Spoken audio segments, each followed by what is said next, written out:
the word patriarchy has not been raised today, and as a second generation feminist of the 70s, I have to put it in, because a lot of the things that we're talking about have to deal with with the patriarchy, and with male domination, and with male attitudes towards life, reproduction, women, beauty, all of that. Okay? We all accept it. What I think we haven't realized is that those attitudes, it's like a prolonged tsunami. It starts way out there and it comes in, and then we are hit with it in a big way on the beach. And I think that the ideas of patriarchy, the ideas of the way men have constructed the world in order to pretend that it depends upon them to reproduce it, is really quite remarkable. And that is because they have never gotten over their enormous jealousy that women control life.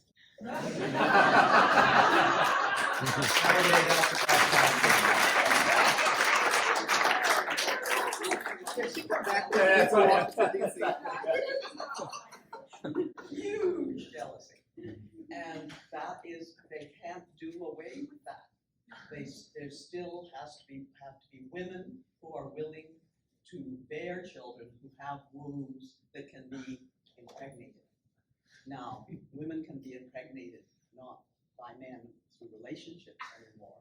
That's going to be a little sidecar of things. We have a daughter who has a wife, and they are having a child, and we think that's absolutely wonderful.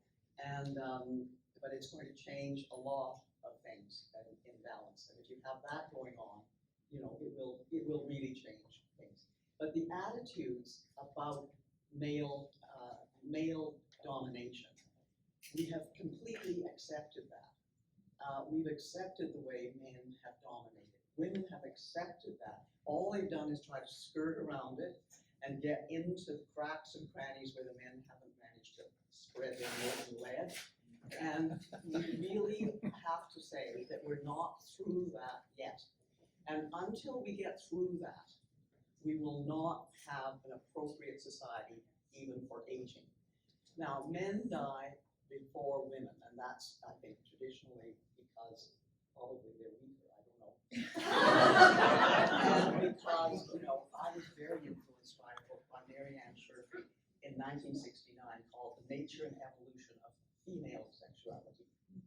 And she was saying the values that we think of as being masculine, boom, noise, and doing, and dominant, now it's going to really change because people are astronauts and they're men, and they have to lie quietly for hours and days at a time. So that will become masculine because men absorb and appropriate everything that they can.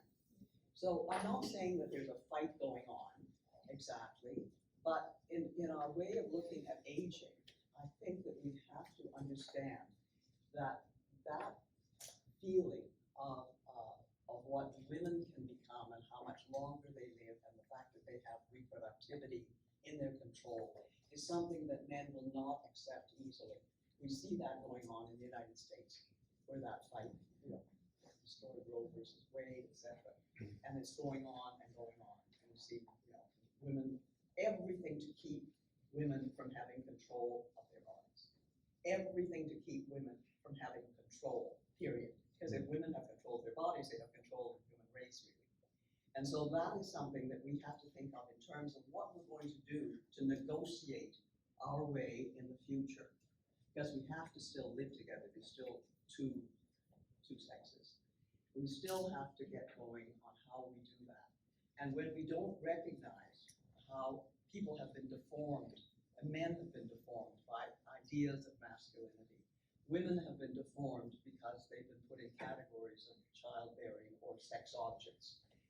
You look, I happen to press, I've used the internet very badly, and I happened to press a button when I was looking at something, and it put me onto an anti-aging cream. And from then on, whenever I go to my iPad, I'm deluged with things about you want to get rid of your wrinkles, you want to do this, you want to do that, go try Botox, etc. Why? why am I subjected to this kind of thing? Why am I being victimized?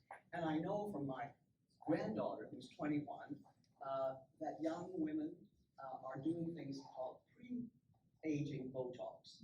They're going and having Botox at 22 years old. They're talking about what they will do with their facelift, first facelift, when they're 31.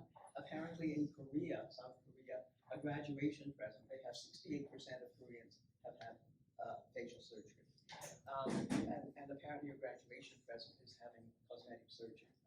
This whole idea of altering yourself in some way to put off aging, to do all of that, why are we thinking of that? And that's because the patriarchy has not, and I'm going to really hard line here, the patriarchy has not allowed women to assume their rightful place and role in how you nurture, how you grow people, how you do things. It's always been about dominance, it's always been about war, it's always about winning. And women are not into those things because women want to continue life. They know they control it, and that's what they want to do. And so if they can control it, they control it by giving it, and they can control it also because they don't want to. They don't want to have a baby then, or they don't want to contribute in that way. And I think that is really something that we have to deal with on a fundamental basis. Otherwise, the rest is sort of cutting and pasting. But until we go fundamentally handle some of those attitudes, we aren't going to get all that far.